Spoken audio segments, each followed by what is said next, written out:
시간에는 박순자 목사님께서 나오셔서 욥기 38장 1절에서 7절 말씀을 공독해 주시겠습니다.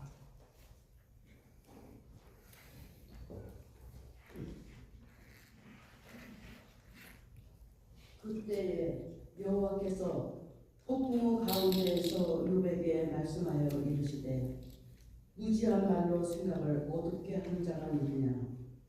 너는 대장부처럼 허리를 묶고 내가 내게 묻는 것을 대답할지니라. 내가 땅에 기둥을 놓을 때에 내가 어디에 있었느냐? 내가 깨달아 알았거든 말할지니라. 누가 그것의 노란 법을 정하였는지 누가 그 줄을 그것 위에 띄웠는지 내가 아느냐? 그것의 주추는 무엇에 세웠으며 그 모퉁이 돌을 누가 놓았느냐?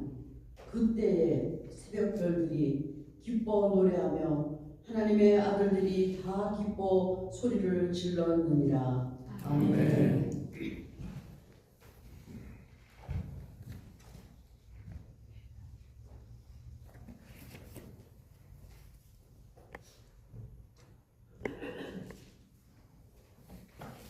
오늘 보니까 한국에 갔다가 우리 재원 성도님도 그리고 또 몸이 아직까지도 여러분의 기도가 필요합니다. 우리 정국이 성도님 건강 계속 여러분 기도해 주시기 부탁드립니다. 오늘은 욥기 38장 1절에서 7절 말씀을 통해서 창조주 앞에서 우리들이 깨닫게 되는 것이 무엇일까?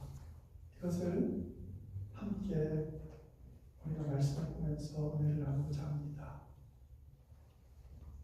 우주 만물을 창조하시고 우리 인간의 삶과 죽음 또 화를 입고 복을 얻는 모든 것을 섭리하시는 하나님, 그 하나님 앞에 우리가 서게 된다면 과연 무엇을 깨닫게 될까요? 아마도 우리들은 어쩌면 아무 말도 할 수 없을지도 모릅니다. 너무나 거룩한 하나님 앞에서 우리 스스로가 우리 자신이 다 너무나도 깨끗하게 다 보이기 때문에 우리가 아무 말도 할 수 없을지도 모릅니다. 오늘 본문에서도 천지 창조의 신비와 우주 만물을 다스리시는 하나님의 그 나타나심으로 인해서 그렇게 하나님을 찾았고 하나님과 변론하기를 원했던 그 욥이 아무 말도 하지 못합니다. 이것은 하나님의 절대적인 능력과 너무나도 다른 연약한 우리 인간들의 한계를 오늘 본문은 말하고 있습니다. 우리들은 살면서 여러 가지 한계 상황을 경험합니다. 저 역시도 저의 일상 속에서 저 자신의 부족함과 한계를 많이 느낍니다. 물론 우리들의 연약함에도 불구하고 하나님의 그 크신 은혜는 끝이 없습니다. 그래서 우리는 모든 것이 하나님의 은혜입니다. 모든 것이 주님의 은혜입니다. 이렇게 고백할 수밖에 없습니다. 저는 이 고백을 성도들이 할 때, 또 제가 고백할 때마다 생각나는 찬양이 있습니다. 은혜라는 찬양입니다. 내가 누려왔던 모든 것들이, 내가 지나왔던 모든 시간이, 내가 걸어왔던 모든 순간이 당연한 것 아니라 은혜였어. 아침에 해가 뜨고 저녁에 노을에 노을, 봄의 꽃향기와 가을의 열매, 변하는 계절의 모든 순간이 당연한 것이 아니라 은혜였어.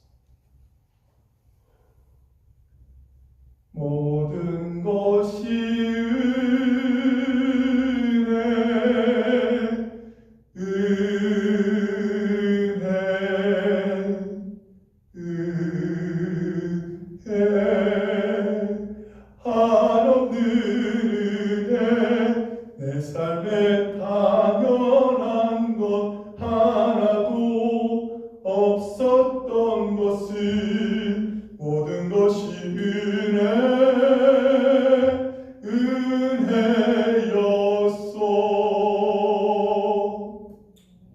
모든 것이 은혜. 그렇습니다.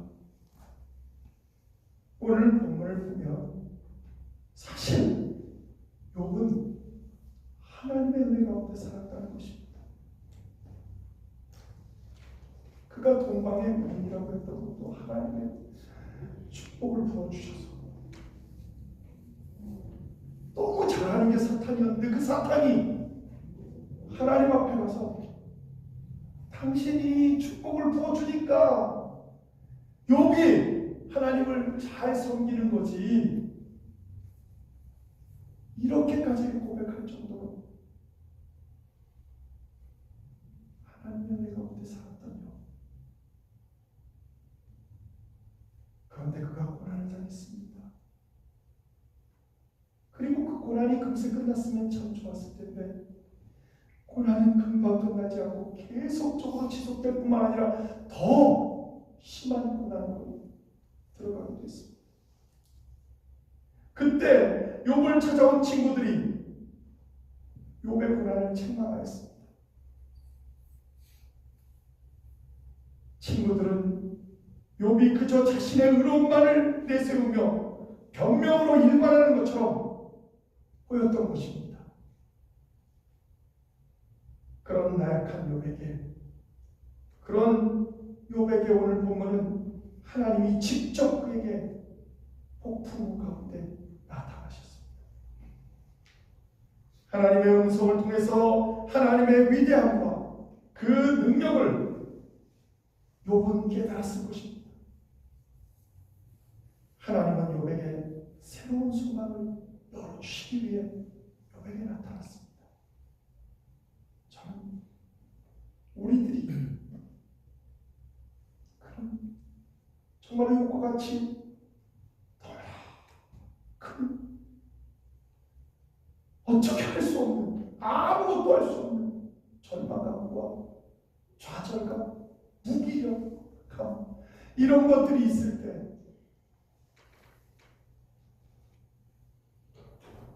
하나님을 우리는 찾아야 할 줄 믿습니다. 하나님은 여러분에게 분명히 찾아오실 것입니다. 만약에 하나님을 못 만났다면 욥은 자기가 교만했다는 사실도 깨닫지 못했을 것입니다. 하나님의 의인이라고 칭해 주신 것은 그가 진짜 의롭기 때문이 아닙니다. 믿음으로 살기 위해서 의인이라고 우리를 칭해 주셨다고 성경은 말합니다. 믿음으로 살아라. 의인은 믿음으로 말미암아 살리라. 그래서 우리를 의인으로 칭해 주시고 믿음으로 살기를 원하시는 분이 창조주 하나님, 우리 하나님이십니다. 그러면 우리가 창조주 앞에서 깨닫게 되는 것이 무엇입니까? 욥은 보니까 그가 무지했다는 것을 깨닫게 되었습니다. 무지했다는 것은 교만했다는 얘기도 됩니다. 욥은 깊은 고난 중에 있었지만 그 고난이 왜 시작되었는지, 그리고 언제쯤 그 고난이 끝날지 그는 아무것도 알지 못했습니다. 사실 고난이 언제 끝날 줄 알면요, 견딜 수 있을 겁니다. 그런데 그 고난이 언제 끝날지 모릅니까? 너무나도 괴로운 것이죠. 우리들은 우리 스스로 인생에 대해서 다 잘 알고 있으십니까? 우리들은 우리들의 인생을 살아갔지만 실제로 우리의 인생에 대해서는 잘 모릅니다. 내일일도 모르고 앞으로 몇 번, 몇 초 후에도 우리는 모를 때가 너무나도 많습니다. 1절 말씀에 보면 그 그래서 이렇게 말합니다. 그때 여호와께서 폭풍 가운데서 욥에게 말씀하여 이르시되 무지한 말로 생각을 어둡게 하는 자가 누구냐.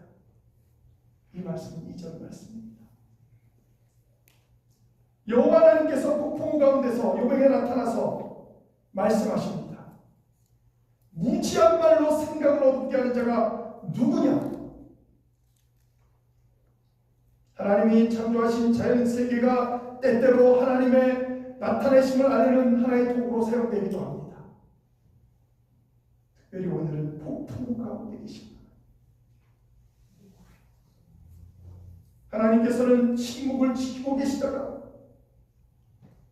욥기 1장부터 37장까지 욥이 그 수많은 고난과 친구들로부터 그가 책망을 받은데 침묵하셨던 하나님 38장에서 드디어 폭풍 가운데서 나타나십니다. 사실 욥에게 닥친 고난의 문제를 가지고 이 이야기를 풀어가고 있지만 이 욥기서는 모든 문제가 하나님을 만날 때만 하나님의 공의를 통해서만 해결된다고 지금 우리에게 말하고 있는 것입니다. 우리들의 알지 못함으로 일어나는 문제들은 오직 하나님과의 만남에서 해결됩니다. 그러므로 우리는 하나님을 만날 수 있도록 예수 그리스도이신 이 말씀과 기도를 통해서 우리는 하나님을 만나야 합니다. 또한 창조주 앞에서 깨닫게 되는 것은 우리가 깨닫게 되는 것은 어리석은 우리들로 하여금 허물을 깨닫고 돌이킬 수 있도록 회개할 수 있도록 말씀하시는 하나님의 자비와 사랑 넘친다는 것을 우리는 알게 된다는 것입니다. 하나님 앞에 딱 서게 되면 그 하나님의 사랑과 자비가 느껴진다는 거예요. 너무나 큰 사랑과 자비. 그래서 우리는 엎드려 회개할 수밖에 없습니다. 베드로가 예수님을 만났을 때 그가 엎드리며 이렇게 말합니다. 주여 나를 떠나소서 나는 죄인이로소이다.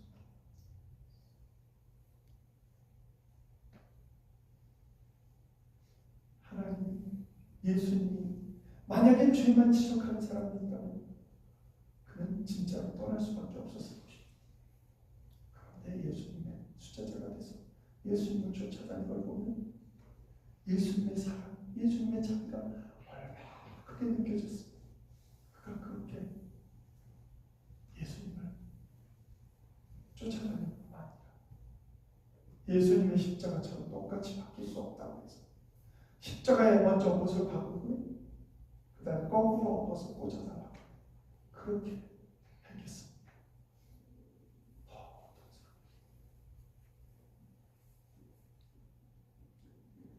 3절 말씀에 이렇게 말합니다. 너는 대장부처럼 허리를 묶고 내가 내게 묻는 것을 대답할지니라. 욥은 하나님께 불만을 토로하면서 하나님과 변론하기를 아주 작정하고 있었습니다. 37장까지 그가 고통을 당하면서 그게 얼마의 세월인지 우리는 알 수 없지만 그가 아주 결심하고 있었습니다. 즉 하나님과 사리를 밝혀 옳고 그름을 따지길 원했던 것입니다. 참으로 교만하지 않습니까? 그리고 이것은 욥이 자신의 의로움이 확신한 데서부터 나온 교만한 행동이었습니다. 그렇습니다. 우리는 때때로 내가 헌신을 열심히 하네, 내가 헌금을 열심히 하네, 내가 무엇을 하네, 그것 가지고 하나님 앞에서 우리는 교만하게 행동할 때가 있습니다. 그러나 여러분 회개하고 돌아서는 왜 여기 회개하고 돌아섰을까? 회개한 자를 받으시기 때문입니다.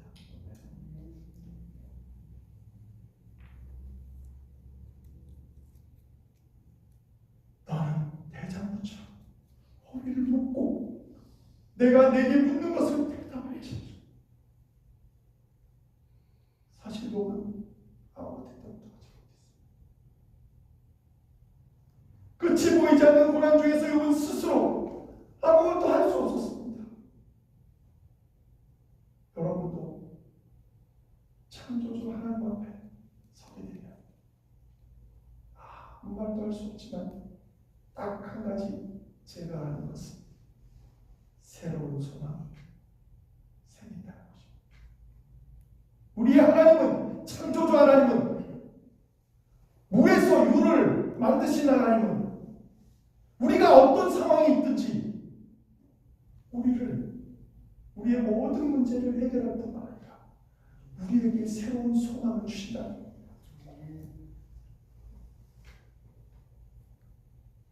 4절에 이렇게 기록하고 있습니다.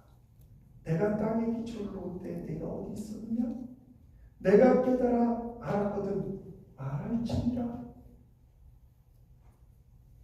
4절, 5절, 6절은 다 그것을 묻는 겁니다. 내가 창조할 때 너 어디 있었냐? 꼭 지금 네가 누렸던 모든 그 삶, 이것은 네가 잘나서 한 것처럼 너가 지금 생각하고 있니? 이렇게 묻는 것 아닙니까? 내가 이 땅을 창조할 때 너 어디 있었어? 이렇게 묻는 거예요. 이 말은 무슨 말이냐면 네가 지금 누리고 있던 모든 것들, 네가 지금 다 빼앗겼던 모든 것들, 그거 네가 잘나서 얻은 것이 아니라고 말하고 있는 거예요.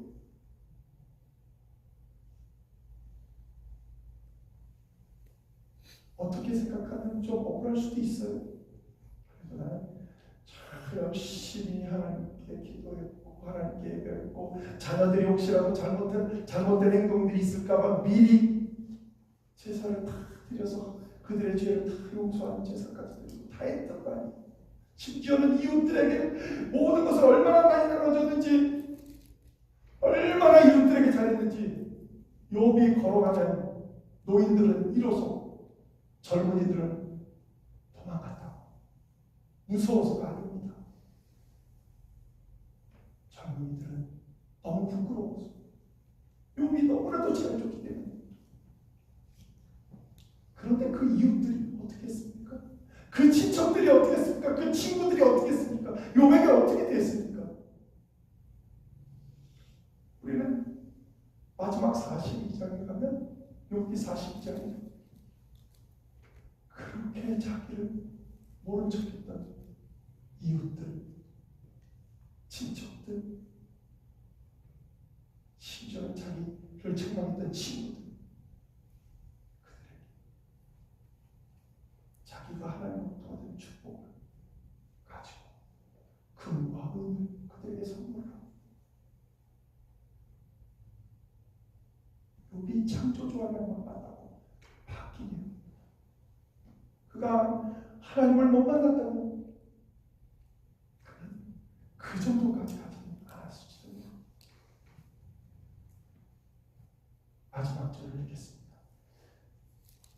7절 말씀입니다. 그때 새벽별들이 기뻐 노래하며 하나님의 아들들이 나와 기뻐 소리를 질렀느니라. 하나님이 창조하셨을 때 얼마나 보기가 좋았으면 보시기에 좋았더라. 보시기에 좋았다. 계속 그렇게 하셨죠. 그때 새벽별들이, 여기 새벽별들은 하늘의 천사들을 상징적인 표현입니다. 하나님과 함께 있었던 그 하늘의 천사들이 기뻐 노래하며 하나님의 아들들이 다 기뻐 소리를 질렀습니다. 이 하나님의 아들들도 천사들.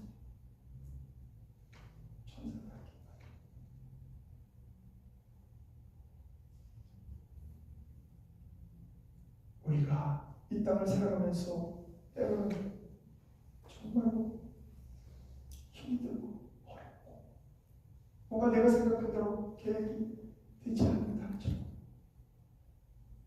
그런 것을 분명히 우리는 경험할 수 있습니다. 누구나 경험할 수 있습니다.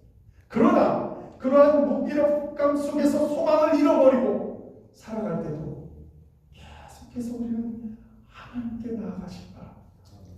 하나님을 부르시기 바랍니다. 기도가 안 될 수도 있습니다.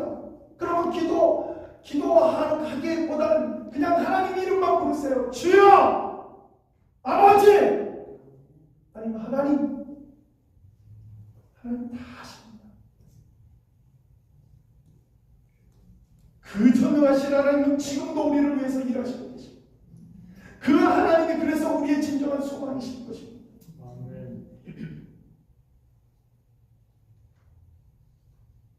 우리는 전능하신 하나님의 말씀으로 모든 문제를 해결하고 오늘도 주 안에서 승리하는 여러분 되시길 주님의 이름으로 축원합니다. 기도하시겠습니다.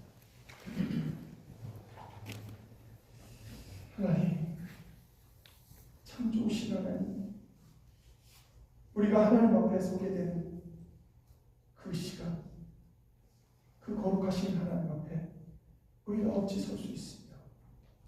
우리가 어찌 무슨 대답을 할 수 있겠습니까? 그러나 하나님은 우리에게 의인이라 칭해 주시며 함께 대화하기를 원하시고 함께 동행하기를 원하십니다.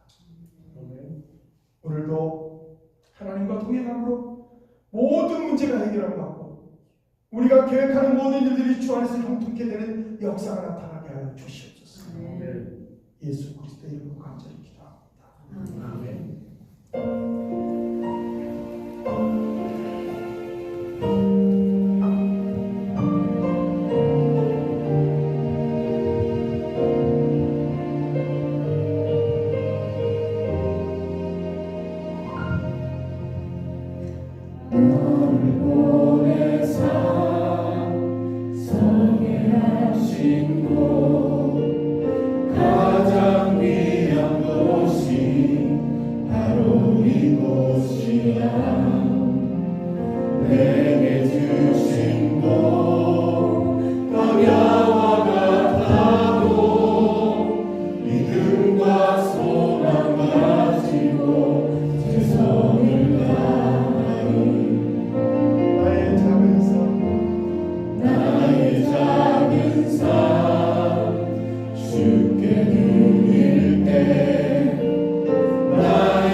이뤄지길 원하